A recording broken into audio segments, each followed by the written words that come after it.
예수님의 부활 승천 이후 유대에서 시작된 성령의 역사는 이방인들에게서도 동일하게 나타났습니다.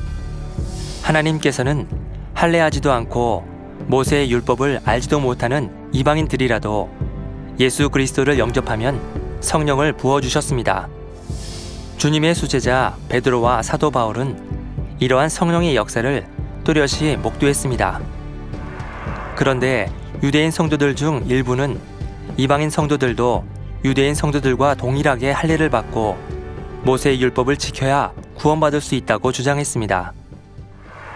초대교회 사도들과 장로들은 이 문제를 해결하기 위해 예루살렘에 함께 모여 논의를 했습니다.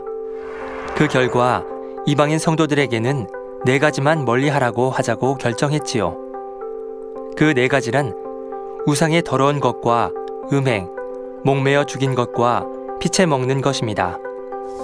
따라서 유대인이 아닌 크리스천도 이 결정에 해당되는 음식은 먹지 않는 것이 유익합니다. 첫째, 우상의 제물은 먹지 않는 것이 좋습니다. 예를 들어 제사상에 올렸던 음식이나 굿할 때 사용된 음식은 귀신에게 바쳐진 것입니다. 이에 대해 고린도전서 10장 20절 21절에 대저 이방인의 제사하는 것은 귀신하게 하는 것이요 하나님께 제사하는 것이 아니니 나는 너희가 귀신과 교제하는 자 되기를 원치 아니하노라. 너희가 주의 잔과 귀신의 잔을 겸하여 마시지 못하고 주의 상과 귀신의 상에 겸하여 참여치 못하리라 라고 말씀하셨지요. 그런데 사실 우상에게 바쳐진 그 음식 자체에 문제가 있는 것은 아닙니다. 디모데전서 4장 3절에 식물을 폐하라 할 터이나 식물은 하나님이 지으신 바니 믿는 자들과 진리를 아는 자들이 감사함으로 받을 것이니라 라고 하셨지요.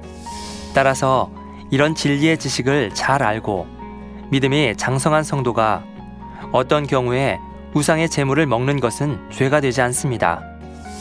그러면 우상의 제물을 먹지 말라는 이유는 무엇일까요? 만일 믿음이 연약한 성도가 앞서 말씀드린 장면을 보았다면 믿음이 좋은 사람이 먹는 걸 보니 나도 먹어도 괜찮겠지 하고 따라서 먹을 수 있습니다. 그러다가 양심의 가책을 느낄 수도 있고 죄책감에 짓눌릴 수도 있지요. 그 결과 그 형제가 실족한다면 그 책임이 누구에게 있겠습니까? 사도 바울은 이런 모든 경우를 고려하여 고린도전서 8장 13절에 그러므로 만일 식물이 내 형제를 실족해 하면 나는 영원히 고기를 먹지 아니하여 내 형제를 실족치 않게 하리라 라고 한 것입니다. 둘째, 목매어 죽인 짐승의 고기는 금해야 합니다. 목매어 죽인 것을 먹지 못하게 한 이유는 먼저 짐승을 목매어 죽이면 피가 빠지지 않으므로 고기를 피채 먹어서는 안 된다는 율법을 범하게 되기 때문입니다.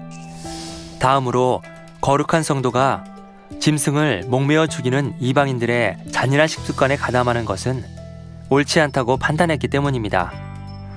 예를 들어 우리나라의 경우 개를 목매어 죽이는 악습이 있습니다. 개는 가축 중에서도 사람과 가장 밀접한 동물이죠. 사람과 동거하며 집과 주인을 지켜주고 주인의 마음을 헤아려 따릅니다. 이처럼 가족 같은 가축을 잡아먹는 것도 잔인한 일이지만 가혹하게 목매어 죽이는 것은 더욱 잔인한 행위입니다. 이런 이유로 율법 없이 살아온 이방인들에게도 목매어 죽인 것을 멀리하도록 권고했습니다. 셋째, 고기의 피를 먹는 것도 금해야 합니다. 하나님께서는 노아의 홍수 이후부터 육식을 허락하셨습니다. 단 고기를 그 생명되는 피채 먹지 말 것이니라는 단서를 붙이셨지요. 하나님께서는 이 부분은 모세에게 율법을 주실 때에 다시 한번 강조하셨습니다. 레위기 17장 14절에 모든 생물은 그 피가 생명과 일체라. 그러므로 내가 이스라엘 자손에게 이르기를 너희는 어느 육체의 피든지 먹지 말라 하였나니 모든 육체의 생명은 그 피인즉 무릇 피를 먹는 자는 끊쳐지리라 라고 하셨지요. 초대교회 사도와 장로들은 이방인들도 이 조항만큼은 지키는 것이 유익하다고 의결했던 것입니다. 이를테면 건강을 위한다며 살아있는 짐승의 피를 뽑아 마시거나 도살하는 짐승의 피를 받아 마시는 사람들이 있습니다. 이는 거룩한 성도에게 어울리지 않는 행위임을 알아야 하겠습니다. 하나님께서는 믿음의 자녀들이 거룩해지고 온전해지기를 원하십니다. 이러한 아버지 하나님의 마음을 깊이 헤아려서 먹든지 마시든지 무엇을 하든지 다 하나님의 영광을 위하여 하는 저와 여러분이 되기를 소망합니다.